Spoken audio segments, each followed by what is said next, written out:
Hello and welcome to the PFF Fantasy Podcast YouTube edition. I'm your host, Nathan Jahnke. We just had 16 preseason games over the last couple of days, and there were a lot of fantasy football takeaways. Today, I'll be covering the top 10 takeaways that I had from the games this week, and we will go ahead and jump right into it with the Jacksonville Jaguars.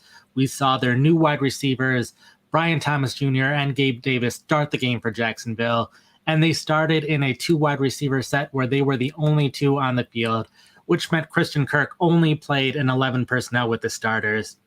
Now, this would be pretty big for Kirk's fantasy production if this carries on into the regular season because it means fewer snaps for him, fewer routes run, which means fewer receiving yards, fewer touchdowns.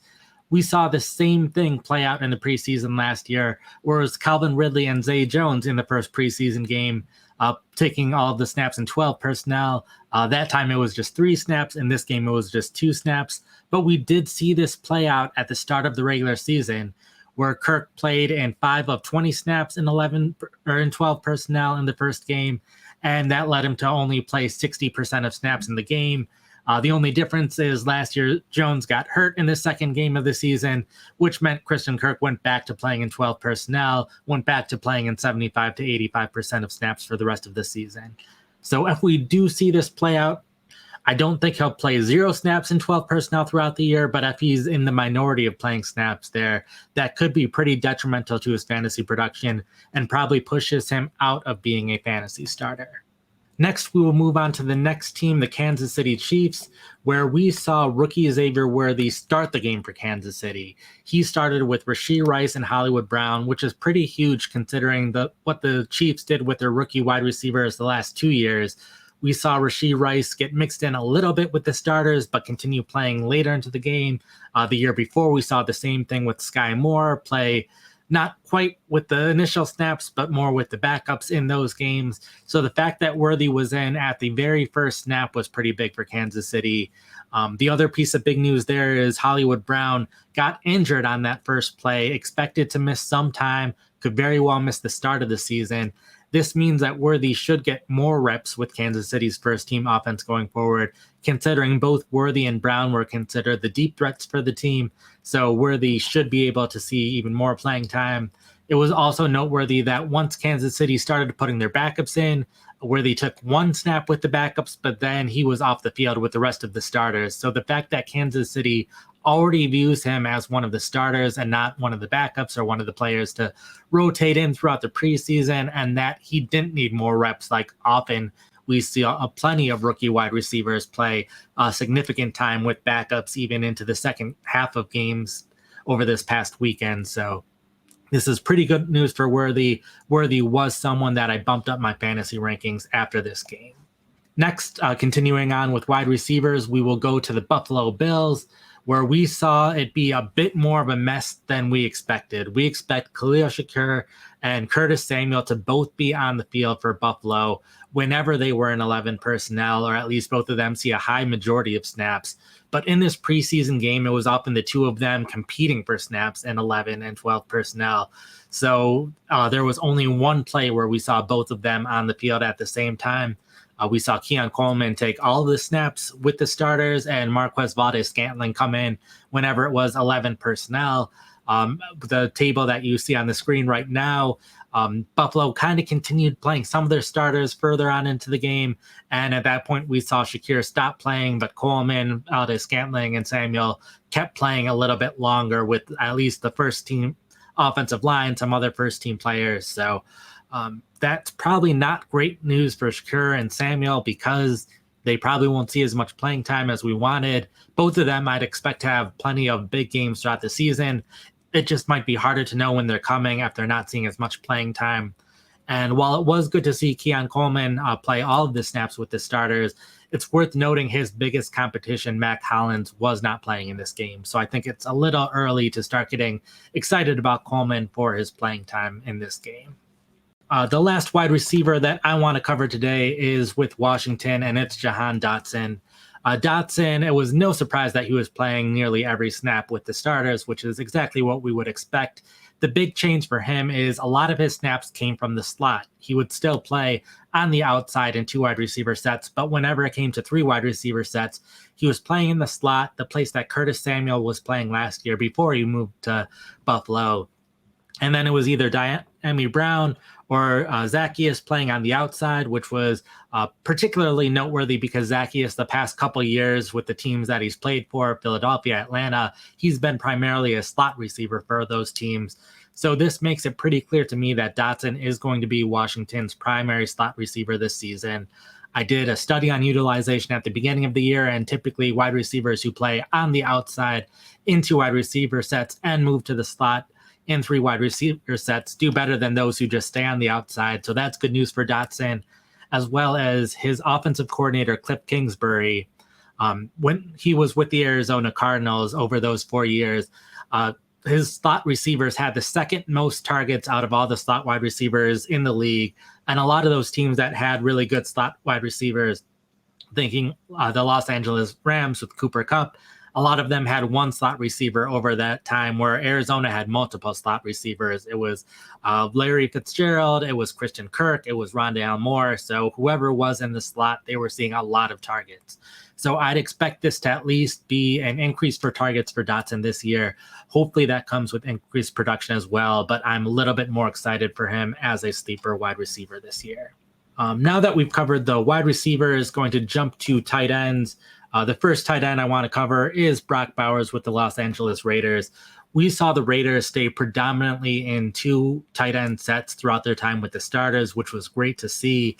It's something that we don't see very often, them using that much 2 tight end sets, any team that is. So having Bowers out there for all but 3 snaps with the starters was huge.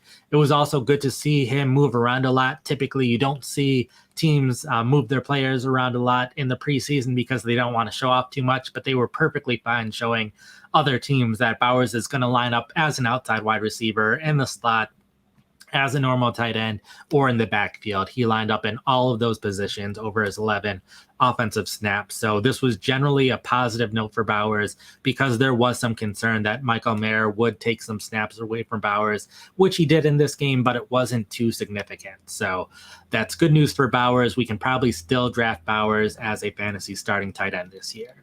Next tight end I want to cover is with the Chicago Bears, and that is Cole Kmet and Gerald Everett. We saw Everett be the primary tight end for the first couple plays for Chicago. Then Everett and Kmet started rotating here and there with the starters, but this is pretty significant because this meant Cole wasn't on the field as much as he was last year. That was a big reason he's been a fantasy starting tight end these past couple years, is because he was rarely leaving the field. But the big news here is because Shane Waldron is the new offensive coordinator for Chicago, and he has 5 years of experience already with Everett, dating back to 4 years with the Los Angeles Rams and 1 year with the Seattle Seahawks. And we saw Waldron with the Seahawks continuously rotate through his tight ends. And we see a lot of tight end rotations where someone's the passing down tight end, someone's the run down tight end, but that's not how things were with Seattle. It was a constant rotation. Noah Fant was tight end 32 last year. Colby Parkinson is tight end 38. It's certainly possible that Kmet could regain the lead role with Chicago, be the player that's running the most routes and having the most snaps, but I still expect this to be a huge rotation and one where we can't really trust anyone for fantasy, despite them being good tight ends, similar to how we couldn't trust the tight ends in Seattle last year, despite them being good tight ends. One more tight end I want to go through today is with the Pittsburgh Steelers, and that's Pat Freiermuth. A similar thing where we see a new offensive coordinator go to a new team and take the same philosophy he had with his old team. And we saw Arthur Smith with Atlanta have a huge tight end rotation as well, rotating guys in and out, which we saw really hurt Kyle Pitts' fantasy production the past few years. I can see a similar thing happening with Freiermuth this year. We saw him going in and out with Darnell Washington, Michael Pruitt, and this is similarly the third team where Pruitt's been with Arthur Smith. So he's one of Arthur Smith's guys. I do expect, unlike the Chicago situation, Freiermuth to be the clear receiving tight end. I just expect this to be another situation where he is a talented player, but he's not seeing enough playing time to accumulate enough fantasy points to make him fantasy relevant this year. So maybe you can still get him as a backup in one of these deeper leagues, but I'd still be wary about him despite him being a fairly talented tight end.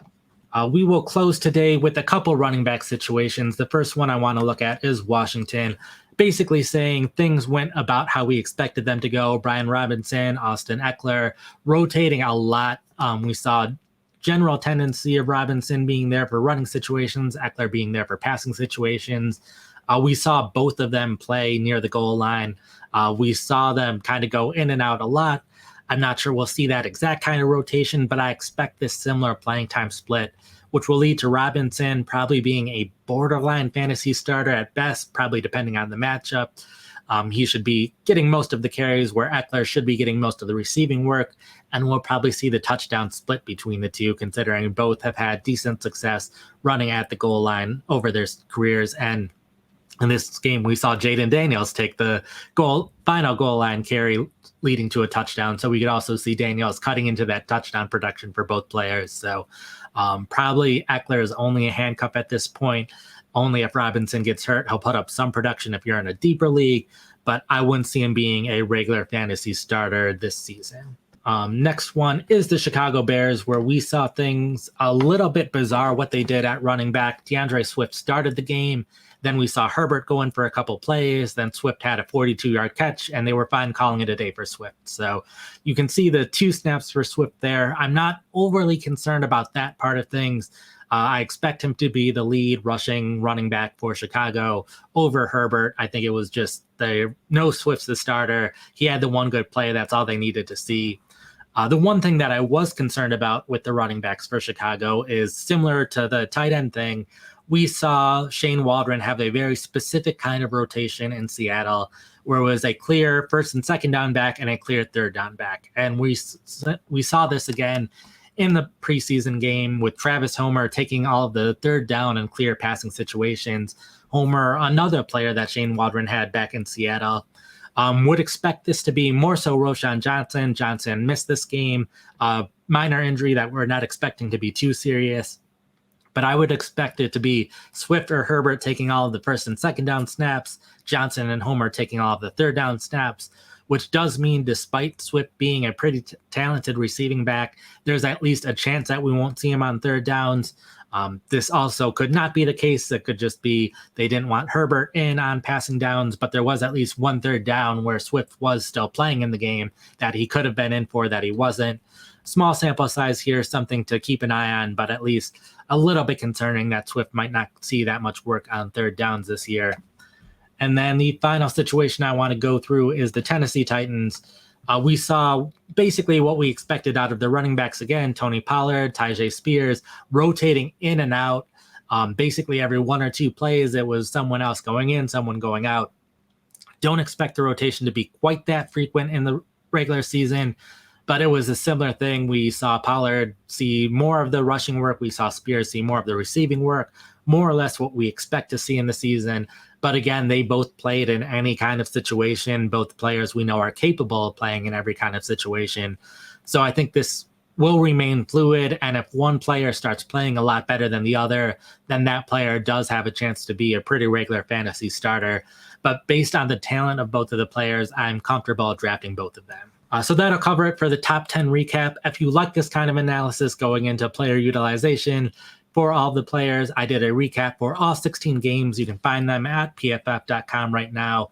And if you care more about how well the players performed, since this was all utilization, how the players were used, not how good they looked, you can get a subscription to PFF Plus, where you can see the premium stats. You can see all of the stats for all of the players, all of the grades for all of the players, whether they were a starter, if they were at the bottom of the depth chart. We have grades for everyone. You can use Fantasy 25 for your subscription, where you can get 25% off for a year long. So that is Fantasy 25 for the promo code there.